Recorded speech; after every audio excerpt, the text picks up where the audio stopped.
She screamed at me over balsamic vinegar in front of guests. That's when I stopped loving her. 6 months later, divorce papers under a salt shaker. Me on a plane to Lisbon. She remarried fast. Vineyard wedding. Perfect until one guest's toast destroyed everything. Then she called me, screaming. I was 4,000 miles away, finally breathing. My name's Raymond Cole.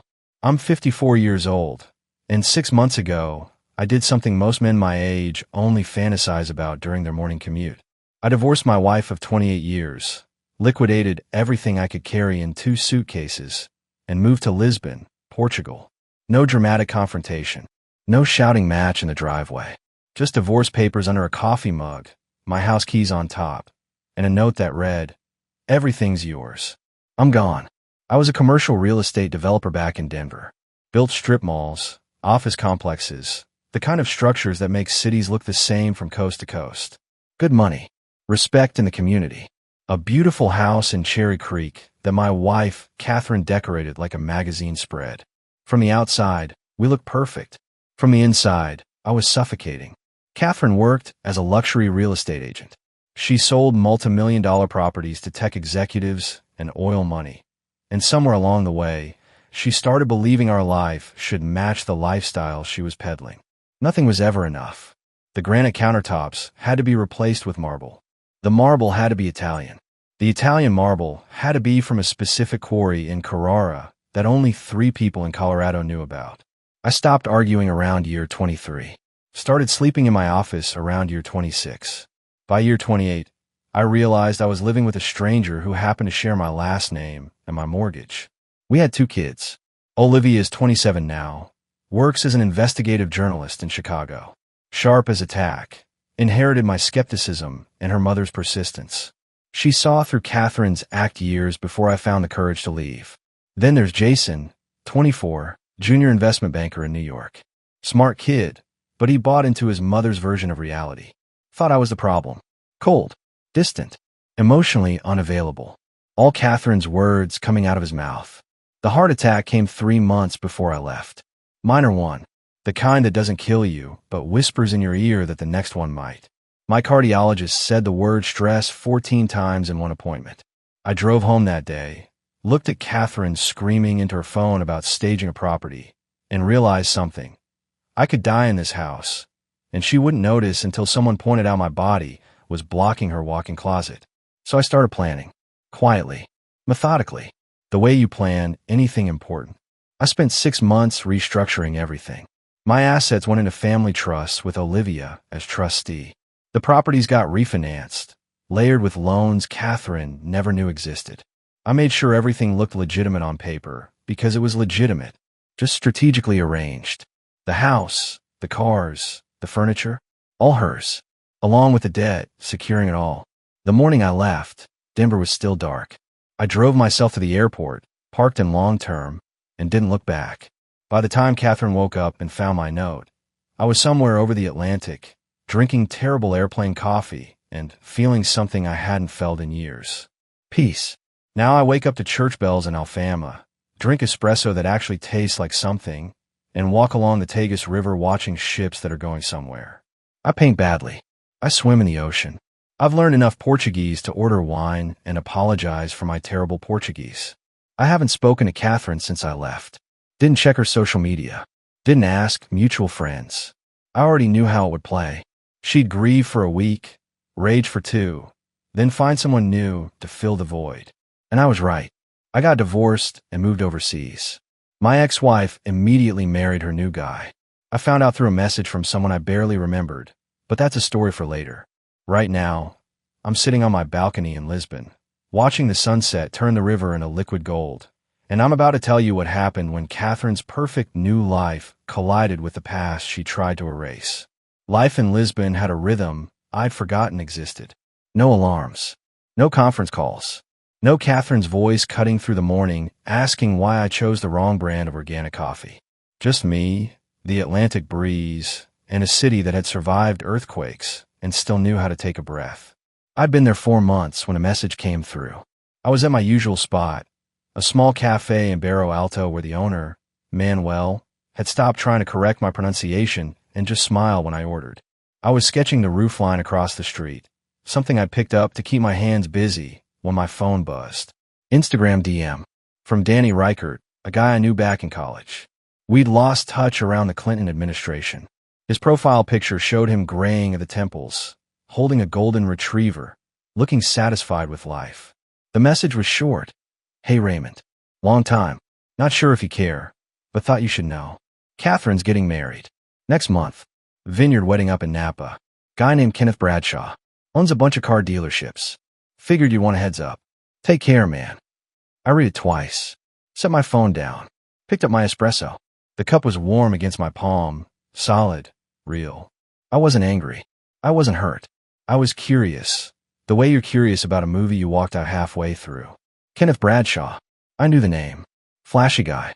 Always showed up at real estate industry events in expensive suits that were trying too hard. Drove a different luxury car every quarter like he was running a personal showroom. He'd flirted with Catherine at a charity gala 3 years ago.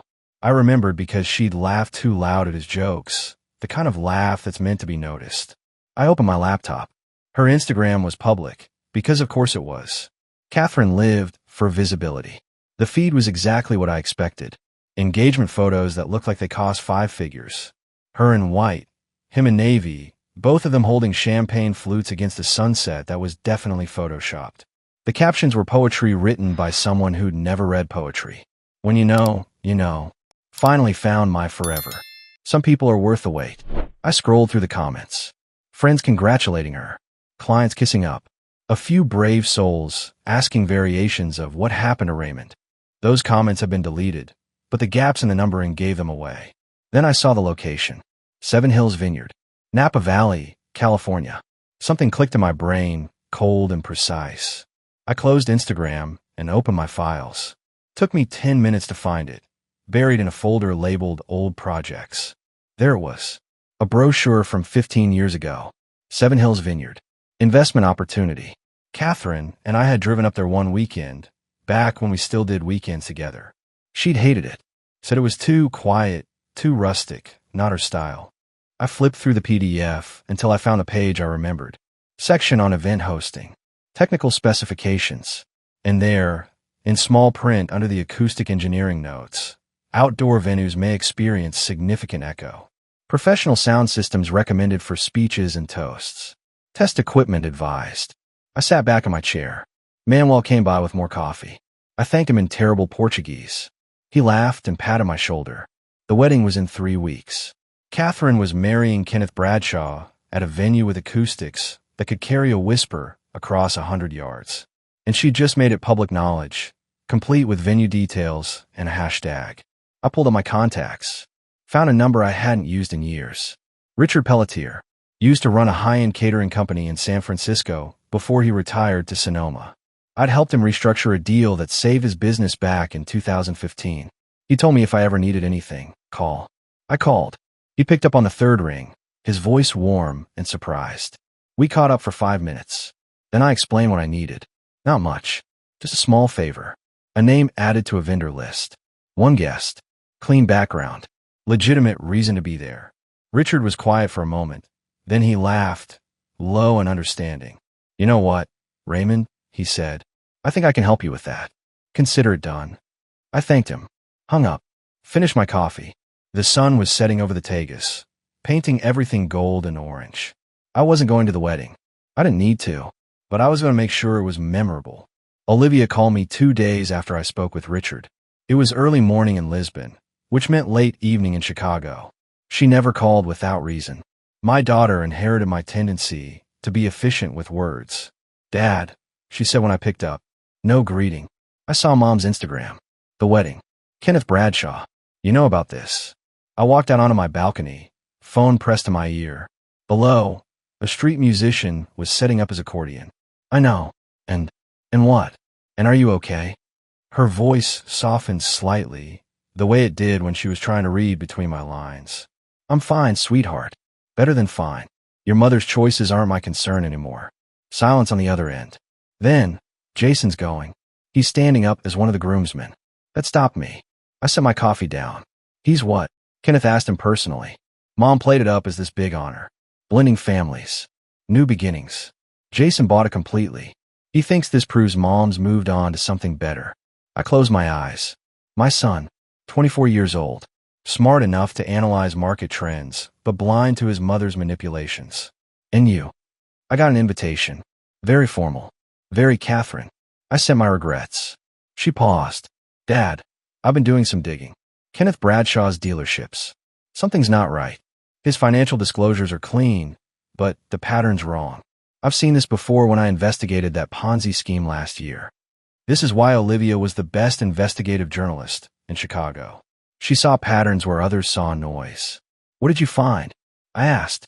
Nothing concrete yet, but his expansion timeline doesn't match his revenue reports. He opened 3 new locations in 18 months. That requires serious capital. His credit lines are maxed. I think he's been using new investor money to pay old debts. Classic pyramid structure. How long until it collapses? 3 months. Maybe 4. There's a lawsuit brewing too. Former business partner claiming fraud. It's being kept quiet, but I found the court filings. I looked out over the Tagus. A cargo ship was making its way toward the Atlantic, slow and deliberate. Does your mother know? Of course not. She sees the cars, the properties, the lifestyle.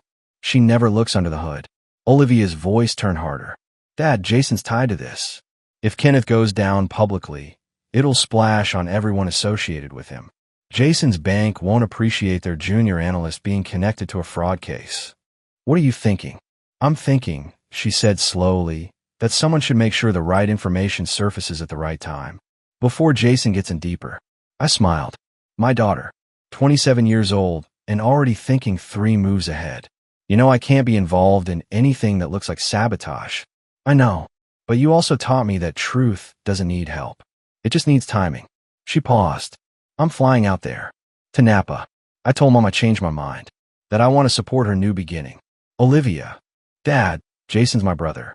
He's being an idiot, but he's my idiot. If this wedding's going to be memorable, I want to make sure he sees what's really happening. Before it's too late. I was quiet for a moment. Then, be careful. Always am. I could hear the smile in her voice. Oh, and Dad, that favor you called in with Richard Pelletier, the caterer, how did you? I'm an investigative journalist. It's literally my job. I saw the guest list edition. Clark Witherby. +1. Very subtle. She laughed. I like it. Old school. Elegant. I have no idea what you're talking about. Sure you don't. Love you, Dad. Love you too, sweetheart. After she hung up, I sat on my balcony for a long time. The musician below started playing something melancholy and beautiful. Tourists stopped to listen. The sun climbed higher. My daughter was going to her mother's wedding. Not to celebrate. To document. And somewhere in Napa, a man named Clark Witherby was about to become the most important guest no one remembered inviting. Jason called 3 days before the wedding. I almost didn't answer. We hadn't spoken since I left. He'd sent one email, short and cold, saying he was disappointed in how I'd handled things. No questions. No curiosity about my side. Just judgment wrapped in Catherine's talking points. But I answered. Dad. His voice was stiff, formal. The voice he probably used with clients. Jason. Silence stretched between us like a canyon. Finally, he spoke. I'm calling because I think you should know. I'm standing up at Mom's wedding. Kenneth asked me personally. Olivia mentioned that. She did. He sounded surprised. She's coming too. Changed her mind last minute. I thought maybe you. I had nothing to do with that. Your sister makes her own choices. More silence. Then, Kenneth's a good guy, Dad. Successful. Treats Mom right. He's everything she deserves. The words hung there. Everything she deserves. Everything I wasn't. I bit down on my first response and chose my words carefully. I'm glad your mother's happy, I said. Truly. Are you? The challenge in his voice was clear. Because it seems like you just bailed. Walked away from everything. From us. I walked away from a marriage that was killing me, Jason. Not from you or your sister. Could have fooled me. You left a note on the counter like you were quitting a job. I stood up, started pacing. Your mother and I were together for 28 years. 23 of those years, I was trying to be enough. Trying to meet standards that changed every time I got close. I had a heart attack, Jason. Minor, but real. The doctor told me stress was going to finish what genetics started. So I made a choice. By running away. By saving my own life. My voice was harder now. And if you think that's weakness, then your mother taught you well. He was quiet. I could hear traffic in the background. New York noise. Jason, I said, softer now. I know Kenneth. Not well, but enough. Just promise me something. When you're standing up there watching your mother get married, pay attention. Not to what people say, to what they don't say. What's that supposed to mean? It means the best investors ask questions. They verify. They look at fundamentals, not just performance. I paused. You're good at that. Don't stop doing it just because it's family. I don't need career advice, Dad. I'm not talking about your career. I'm talking about your judgment. I'll walk back to the balcony. Kenneth Bradshaw's built something impressive. Very impressive. Ask yourself how he did it. Ask yourself if the math adds up. You're trying to poison this. I'm trying to protect you. There's a difference. From what? From being collateral damage when performance doesn't match reality. Jason was silent for a long moment. Then, I have to go. Rehearsal dinner's in a few days. I need to prepare my toast. Jason. Goodbye, Dad. The line went dead. I set my phone down. Looked out over Lisbon. The city was waking up fully now, filling with sounds and movement and life. Somewhere in New York, my son was angry at me for leaving. Somewhere in Chicago, my daughter was packing a bag and preparing to document a disaster. And somewhere in Napa Valley, Catherine was about to marry a man whose empire was built on a foundation that was already starting to split. I picked up my phone again, sent a single text to Olivia. Keep an eye on your brother. Her response came immediately. Already on it. The rehearsal dinner happened without me, but Olivia sent updates like she was filing a breaking news story. Short texts. Clinical observations. No emotion, just facts. Arrived. Catherine looks nervous. Kenneth's overcompensating. Jason's toast was about new beginnings. Didn't mention you once. Clark Witherby just introduced himself to Kenneth. Said he's an old family friend. Kenneth bought it. That last text made me smile. I was sitting in my Lisbon apartment, drinking port and watching the river traffic. The image of Kenneth Bradshaw shaking hands with a ghost was satisfying in ways I couldn't quite articulate. Olivia called an hour later. I could hear background noise, music and conversation bleeding through. He's perfect, Dad, she said quietly. I could tell she'd stepped outside. Clark, mid-70s, looks like somebody's grandfather. He's got this whole story about knowing Catherine's family for back east. Complete fiction, but he sells it beautifully. I don't know anyone named Clark Witherby, I said carefully. She laughed. Right. Of course not. Anyway, Kenneth introduced him to Catherine. She looked confused for about 3 seconds, then just smiled and played along. You know how she is. Never admits she doesn't know something. How's your brother? The pause told me everything. He's all in, Dad. He gave his toast about how Kenneth represents everything a real man should be. Successful, confident, committed. The subtext wasn't subtle. And you? I smiled and clapped and played the supportive daughter. Then I spent 20 minutes in the bathroom going through public records on my phone. Kenneth's dealerships filed for an extension on their quarterly reports. That's never a good sign. His primary lender reduced his credit line last month. And there's a former partner who's about to file a civil suit for fraud. I sat up straighter. How soon? The filing date's set for 2 weeks after the wedding. But the preliminary documents are already circulating in legal circles. If Jason's bank catches wind of it before the wedding, they might start asking questions about his judgment. Does Catherine know any of this? Are you kidding? She's too busy planning the reception choreography. She actually has a timeline for when people are supposed to cry during her vows. I saw the document. It's color-coded. I could picture it perfectly.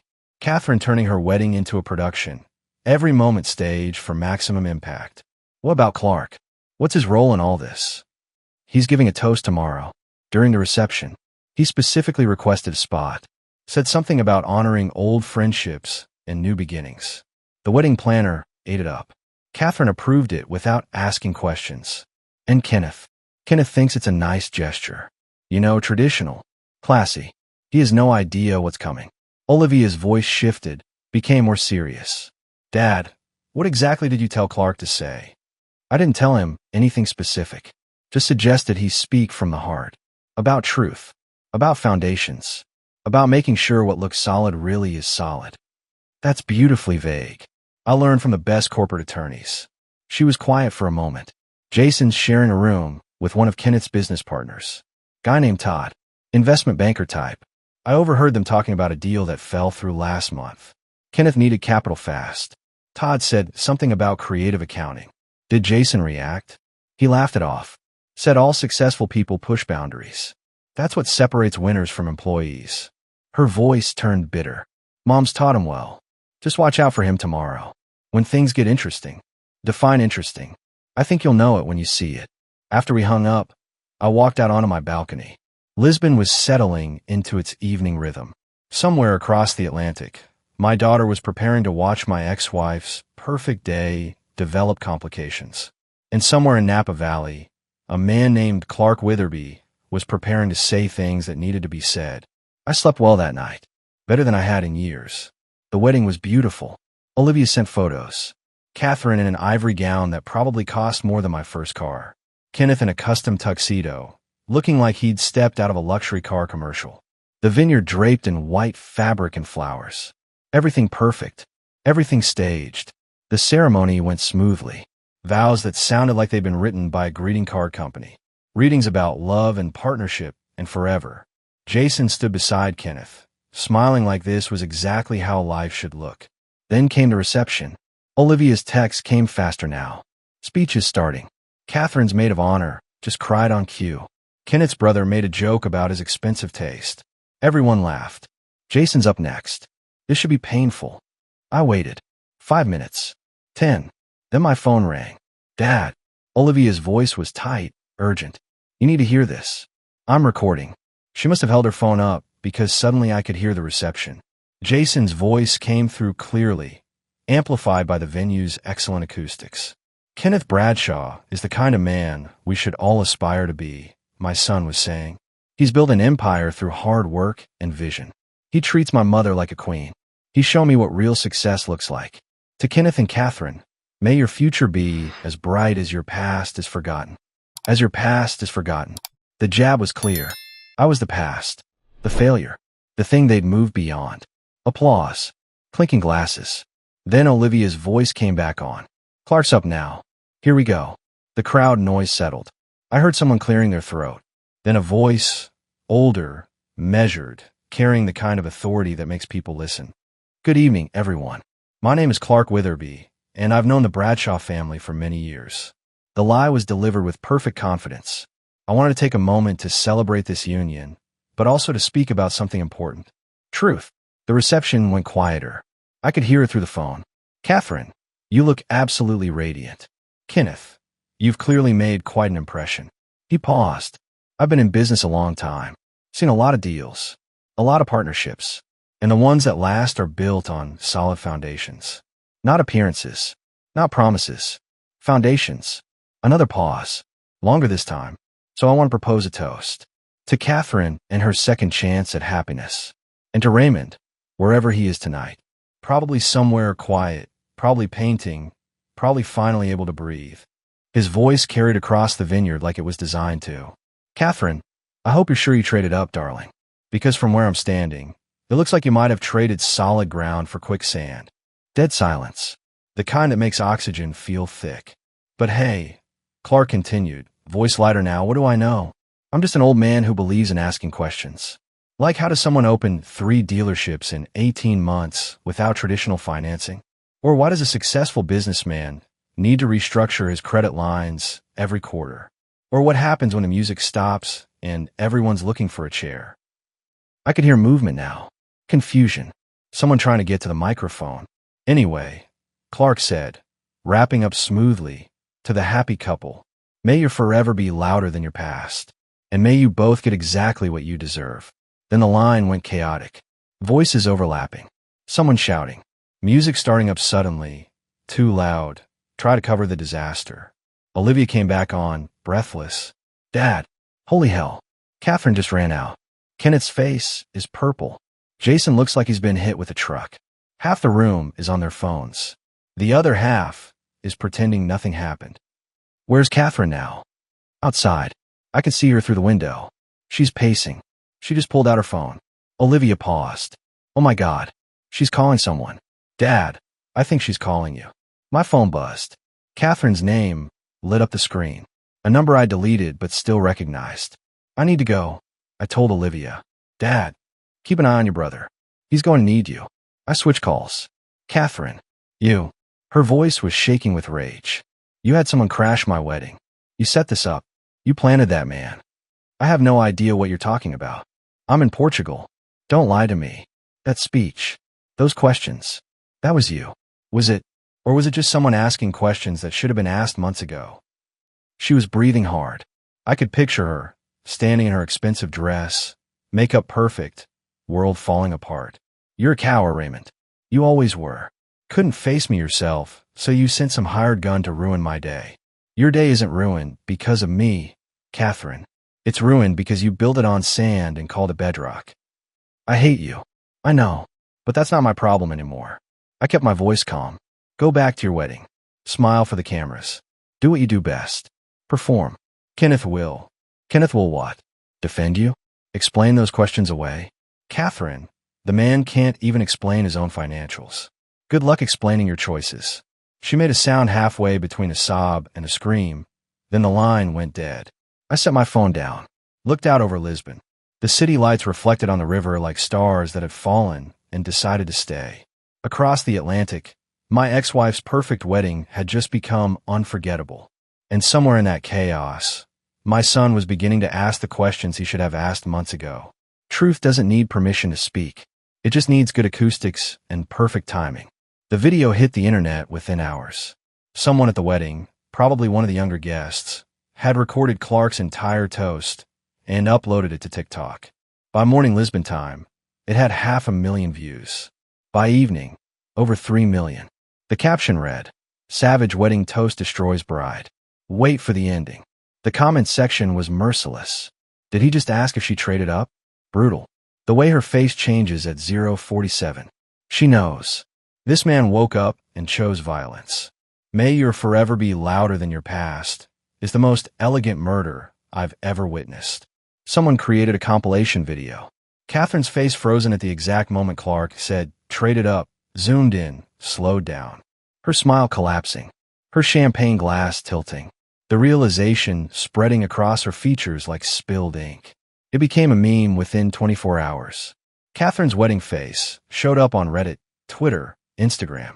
People used it to illustrate regret, bad decisions, instant karma. There were comparison videos, before and after photos. Think pieces about wealthy people and their performative relationships. Olivia sent me links. Dad, this is everywhere. Mom's name is trending. Her real estate firm's getting calls. Clients are asking questions. I scrolled through the content. Felt nothing. No satisfaction. No guilt. Just the distant observation of consequences arriving on schedule. Then Jason called. Dad. His voice was different. Smaller. We need to talk. I'm listening. Kenneth's dealerships are being audited. The lawsuit Clark mentioned? It was filed yesterday. Former business partner claiming Kenneth used investor money to cover personal debt. The banks are freezing his assets. He paused. My firm called me in. Asked about my relationship with Kenneth. Asked if I had any knowledge of his financial situation before the wedding. What did you tell them? The truth. That I didn't know. That I should have asked questions, but didn't. His voice broke slightly. They're putting me on administrative leave. Pending investigation. They said my judgment is compromised. I closed my eyes. I'm sorry, son. Are you? Because you knew. You knew this was coming. And you let me walk into it anyway. I warned you. Told you to look at the fundamentals. You called it sabotage. You could have told me the truth directly, instead of playing games with planted guests and cryptic warnings. Would you have listened? If I'd called and said Kenneth Bradshaw is a fraud, would you have believed me? Or would you have defended your mother and called me bitter? Silence. Long and heavy. I don't know, he finally said. Maybe you're right. Maybe I wouldn't have listened. He exhaled, shaky. Olivia's been helping me. She pulled all the public records. Show me everything. The lawsuits. The foreclosures. The pattern of fraud going back 3 years. It was all there. I just didn't want to see it. Your mother has that effect on people. She makes you want to believe her version of reality. She's not talking to me, Jason said quietly. I tried to call her. Ask if she knew about Kenneth's problems. She said I was betraying her. That I was choosing your side. Then she hung up. I'm sorry. The video's everywhere, Dad. Everyone's seen it. People at work. Friends. Everyone. They're all asking if that's my mom. if I knew the wedding was going to implode. He laughed, bitter and sharp. I was the groomsman praising Kenneth. That's in the video too. Me, calling him a model of success. It's a clip now. This aged poorly compilations. It'll pass. The internet moves fast. Will it? Because my career might not survive this. My judgment is publicly documented as terrible. Who's going to trust me with financial decisions when I couldn't see a fraud standing right in front of me? I wanted to tell him it would be okay, that he'd recover. But Jason was 24 and learning a hard truth. Some mistakes follow you. Some consequences don't care about intentions. Olivia's staying with me for a few days, he said. She's trying to help me figure out next steps. She said you taught her to verify everything, to never trust surface appearances. She's a good sister. She is. He was quiet. Then, Dad, I was wrong. About you. About why you left. I thought you were weak. But you weren't. You just saw what I couldn't. And you got out before it destroyed you. It almost did destroy me. I had a heart attack, Jason. Minor but real. Your mother's chaos was killing me. Slowly. I left to survive. I get it now. I'm sorry I didn't before. We talked for another 20 minutes. He asked about Lisbon. About my painting. About whether I was happy. I told him the truth. That I was. That leaving was the hardest and best decision I'd ever made. When we hung up, I stood on my balcony watching fishing boats return to harbor. The sun was setting, painting everything gold. My son had called me Dad again. Had apologized. Had seen through his mother's performance to the truth underneath. Across the Atlantic, Catherine's perfect wedding was viral for all the wrong reasons. Kenneth's empire was collapsing in real time. And my son was learning that sometimes the strongest thing you can do is walk away from people who can't see you clearly. I poured a glass of wine, raised it toward the ocean.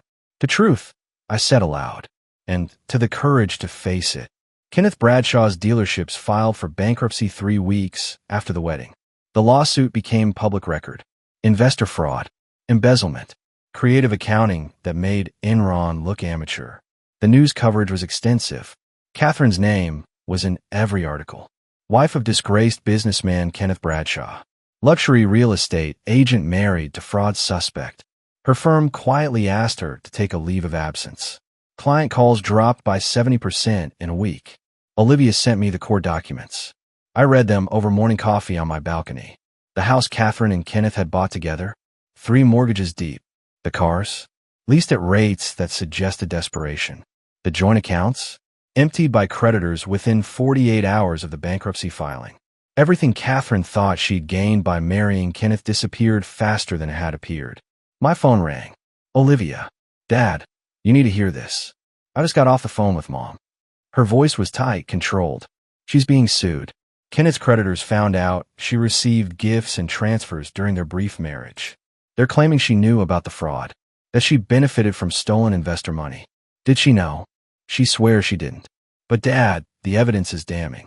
Kenneth bought her a car 2 weeks before the wedding. $40,000. Cash. From an account that was funded by investor capital. Legally, she's liable. How much are they asking for? $280,000. Plus legal fees. Olivia paused. She doesn't have it. The house you left her? Remember all those refinances you did before leaving? The one she didn't know about. Exactly. Turns out the house is worth less than what's owed. She can't sell it without taking a loss. She can't borrow against it. She's trapped. What about Kenneth? Kenneth disappeared. Literally. His lawyers can't find him. There's speculation he fled to somewhere without extradition. Brazil, maybe. Or Costa Rica. She laughed, sharp and short. Mom married him 6 months ago. Now she's alone with his debts and a viral video that plays every time someone Googles her name. Has she asked you for help? She called Jason first. He told her he's dealing with his own career crisis, thanks to his association with Kenneth. Then she called me. Asked if I could loan her money. I said no. How did she take it? About as well as you'd expect. Said I was heartless. That family helps family. That she raised me better than this. Olivia's voice hardened. I told her she raised me to verify facts before making decisions. And that she should have verified Kenneth before marrying him. That must have gone over well. She hung up. Then texted that I'm just like you. Cold. Calculating. Incapable of real love. She paused. I took it as a compliment. I smiled despite myself. How's your brother? Better. His firm took him off administrative leave after 2 weeks. They reviewed everything, determined he had no actual knowledge of Kenneth's fraud. But Dad, his reputation took a hit. He's been reassigned to a smaller division. Less client contact, less visibility. It'll take years to rebuild trust. He'll do it. He's smart and resilient. He is. And he's learning. He called me last night and said he's been going through his old assumptions about you and Mom, reevaluating everything. He said he can't believe how blind he was. We all see what we want to see, until we can't anymore. Olivia was quiet for a moment. Then, Dad, there's something else. The viral video. It's being used in business schools now, as a case study in due diligence failures. How not to evaluate a partner. Mom's wedding is literally being taught as an example of what happens when you prioritize image over substance. That's unfortunate. Is it? Because I think it's justice. She spent decades building her life on appearances. Now everyone can see what happens when the foundation isn't real. We talked for another hour. She told me about a new investigation she was working on. Corporate fraud at a tech startup. Pattern recognition, she called it. Looking for the gaps between what people claim and what they can prove. You taught me that, she said. You, in your quiet exit. You didn't make noise. Didn't threaten. Didn't fight. You just protected yourself, documented everything, and left. That's real strength. After we hung up, I sat watching the Tagus River. A cargo ship was making its way toward the Atlantic. Slow, steady, deliberate. Catherine had lost everything she traded me for. Kenneth was gone. Her career was damaged. Her reputation destroyed. Her finances in shambles. And she'd done it all to herself by choosing flash over foundation. I didn't feel victorious. I felt tired and grateful. Grateful I'd walked away when I did. Grateful my heart attack had been a warning instead of an ending. Grateful for the quiet life I'd built on solid ground. My phone buzzed. A text from Jason. Starting therapy next week. Olivia recommended someone. I think I need to understand why I defended Mom for so long. Why I couldn't see what was right in front of me.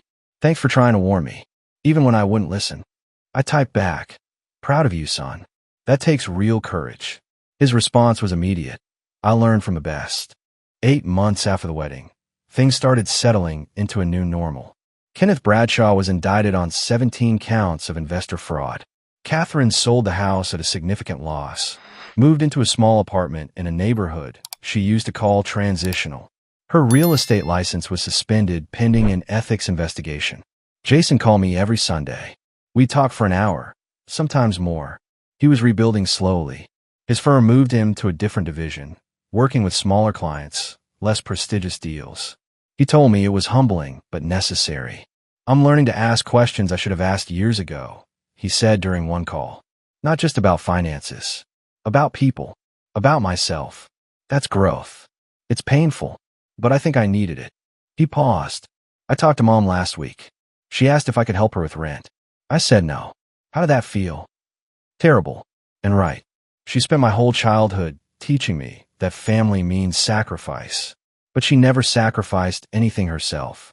She just expected everyone else to carry her weight. You're learning boundaries. That's important. Olivia's been helping me with that. She's got boundaries like castle walls. He laughed. She told Mom straight up, I'm not your retirement plan or your emotional support animal. Figure it out. Your sister's always been direct. She has. I'm grateful for it now. He was quiet. Dad, I'm dating someone. Her name's Amy. She's a teacher. Nothing glamorous. Nothing flashy. She's just real. When I told her about the wedding disaster, about my mom, about everything, she didn't judge. She just asked if I learned from it. Smart woman. She is. I think you'd like her. Maybe when you visit the States, you could meet her. I'd like that. When are you thinking of visiting? Actually, I was thinking of coming to Lisbon for a week. If that's okay. I want to see where you live. Understand what you built after leaving. We set dates. 3 months out. Jason would come for a week. We'd explore the city together. I'd show him the cafe where I sketched, the beach where I swam, the quiet life that saved me. Olivia was thriving. Her investigation into corporate fraud won awards. She'd been promoted twice. When I told her Jason was visiting, she said she'd try to coordinate a trip around the same time.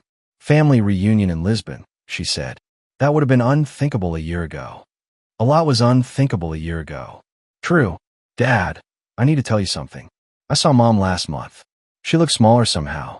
Not physically, just diminished. She asked about you. If you were happy. What did you tell her? The truth. That you're healthier than you've been in decades. That you paint and swim and have friends. That you smile more. Olivia paused. She cried. Said she made terrible choices. That she wished she'd listened when you asked for therapy. Regret's a hard teacher. It is. But I don't feel bad for her, Dad. She had every opportunity to choose differently. She chose image. She got exactly what she built. Catherine never called again. I saw her occasionally on social media. Friends still sent links. She'd posted about new beginnings and learning from adversity. The comments were mostly empty. A few supportive friends. Mostly silence. The viral video eventually faded from trending status. New scandals replaced it. But it was still there, permanent and searchable. A digital monument to choices and consequences. My heart was strong. My cardiologist in Lisbon said whatever I was doing, keep doing it. Low stress. Regular exercise. Good wine. Better company. I painted more. Got better at it. Not museum quality, but honest. Raw. One piece showed two figures walking away from each other. One toward chaos. One toward calm. I called it divergence and hung it in my living room.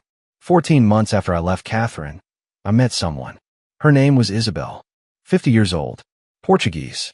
Owned a small bookshop near the Alfama district. We met when I wandered and looking for English novels, and she recommended Portuguese poetry instead. You live here now, she said in accented but perfect English. You should understand the language of this place.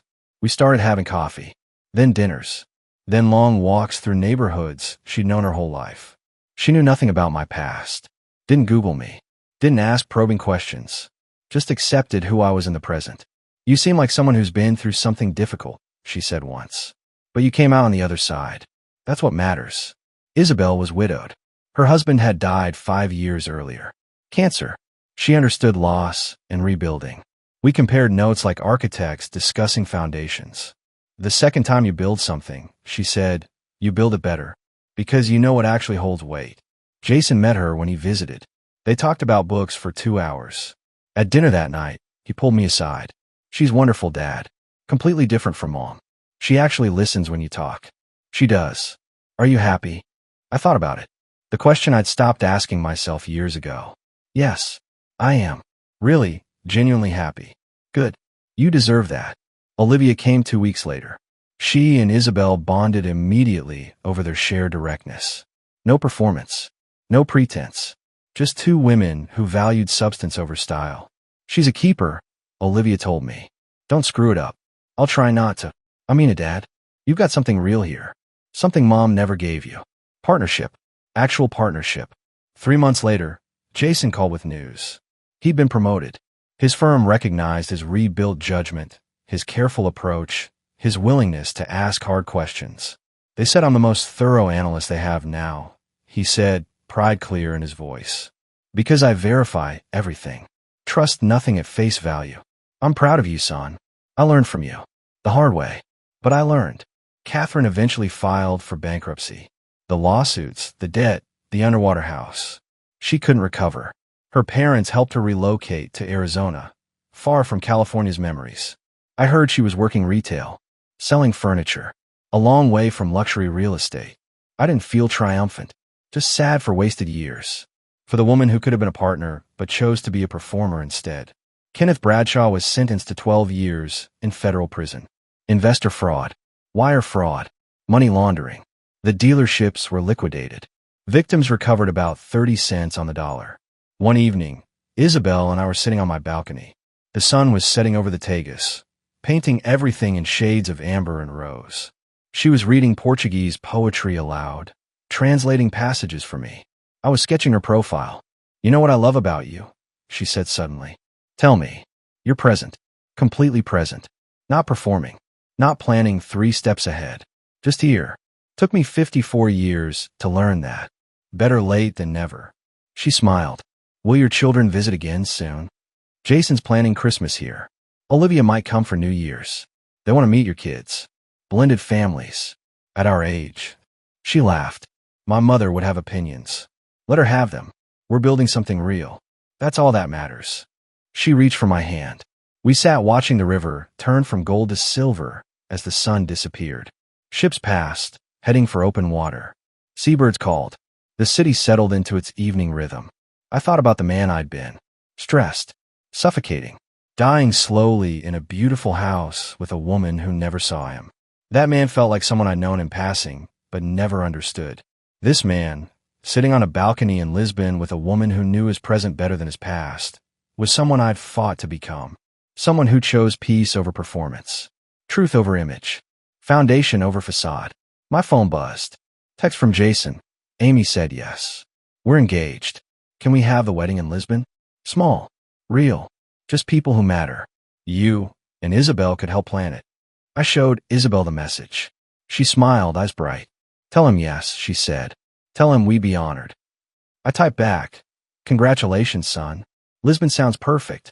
We'll make it beautiful. The right kind of beautiful. His response came immediately. Thanks, Dad. For everything. For showing me what real strength looks like. I love you. I set my phone down. Looked at Isabel. At the river. At the city I'd chosen to call home. This is good, I said. Yes, Isabel agreed. This is very good. And for the first time and longer than I could remember, I wasn't waiting for the other shoe to drop. Wasn't planning an exit. Wasn't bracing for chaos. I was just living. Fully. Honestly. On solid ground.